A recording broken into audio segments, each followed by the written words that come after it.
महत्वाची बातमी राज्यावर असलेल्या जवळपास 9 लाख कोटींच्या कर्जावरून विरोधकांनी सरकारवर हल्लाबोल केलाय। कर्ज काढून दिवाळी करण्याचा सरकारचा कारभार असल्याची टीका उद्धव ठाकरे यांनी केली आहे। तर विकासासाठी कर्ज घ्यावं लागतं अशी प्रतिक्रिया मुनगंटीवार यांनी दिली आहे। राज्यावर असलेल्या जवळपास 9 लाख कोटींच्या कर्जावरून विरोधकांनी सरकारवर हल्लाबोल केलाय। राज्य कर्जबाजारी असून नेपाळसारखी स्थिती असल्याचा हल्लाबोल राऊत यांनी केलाय। तर कर्ज विकासासाठी असल्याचं स्पष्टीकरण मुनगंटीवार यांनी दिलंय।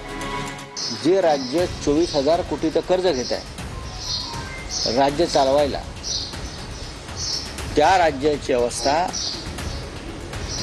ही मी म्हणे नेपाळसारखीच झालेली आहे। फक्त मुख्यमंत्र्यांच्या जवळच्या लोकांकडून SREची कामं सुरू आहेत, त्यांना ती कामं मिळत आहेत। या पलीकडे महाराष्ट्रात कोणतेही काम चालू नाही। 24,000 कोटीचं कर्ज जेव्हा आपण घेतो तेव्हा आपण 60,000 कोटी व्याजामध्येही परत करत असतो, मुद्दलही परत करत असतो। कर्ज घेणं ही कोणत्याही राज्याच्या अर्थव्यवस्थेमध्ये त्या विकासात्मक कामाला पुढे नेण्यासाठी, गती देण्यासाठी आवश्यक असते। राज्य सरकार कर्ज काढून दिवाळी साजरी करत असल्याचा आरोप करत उद्धव ठाकरेंनी थेट देवाभाऊ जाहिरातीवर प्रश्नचिन्ह उभं केलं। देवाभाऊ या नावाने तुम्ही करोडो रुपयांची जाहिरात करताय, करोडो। त्याचा पंचनामा कोण करणार? की पैसे आले कुठून, पैसे दिले कोणी, कशासाठी जाहिरात केली? तर ते करोडो रुपये माझ्या शेतकऱ्यांना तुम्ही पहिल्या प्राथमिक मदत म्हणून दिली असती तर काय झालं असतं? राज्य सरकारची आर्थिक स्थिती, अर्थसंकल्प, आर्थिक सुविधा आणि कर्ज काढण्याच्या असलेल्या निकष याच्या पलीकडे राज्य सरकारने काहीही केलेलं नाही। अर्थसंकल्पाची चौकट सांभाळून, कर्ज काढण्याचे निकष पाळून आम्ही जनसेवा करू। अर्थ विभागाच्या माहितीनुसार जून अखेरीस राज्यावरील कर्जाचा आकडा 8,55,397 कोटी रुपयांवर पोहोचलाय।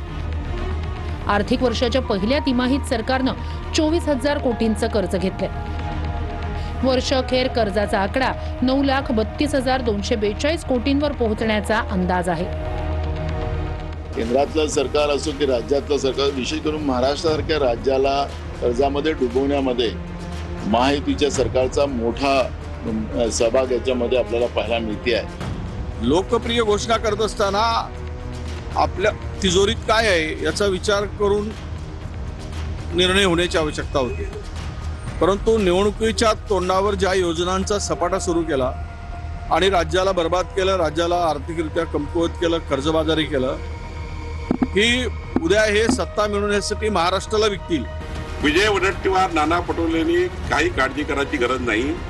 माननीय मुख्यमंत्री देवेंद्र फडणवीसजी, एकनाथ शिंदेजी, अजितदादा, राज्य आर्थिक दृष्ट्या सबळ राहील याकरता करावयाचं काम हे मुख्यमंत्री करतायत। महाराष्ट्राची आर्थिक परिस्थिती बद्दल मी गेले 1 वर्ष सातत्याने बोलत आले आणि महाराष्ट्र प्रचंड आर्थिक अडचणीत आहे हे वास्तव सगळ्यांनाच माहिती आहे। आपला राज्याचा जो GDP असतो त्याच्या 25% कर्ज घेणं हे सेफ आहे। आज आपला GDP माननीय देवेंद्रजी फडणवीस यांच्या नेतृत्वामध्ये 500 ट्रिलियनच्या वर म्हणजे 50 लाख कोटीच्या वर गेलेला आहे आणि त्या 50 लाख कोटीपैकी 9 लाख कोटी जर कर्ज असेल तर ते 20% पेक्षा कमी आहे। त्यामुळे आपण सेफ झोन मध्ये आहे।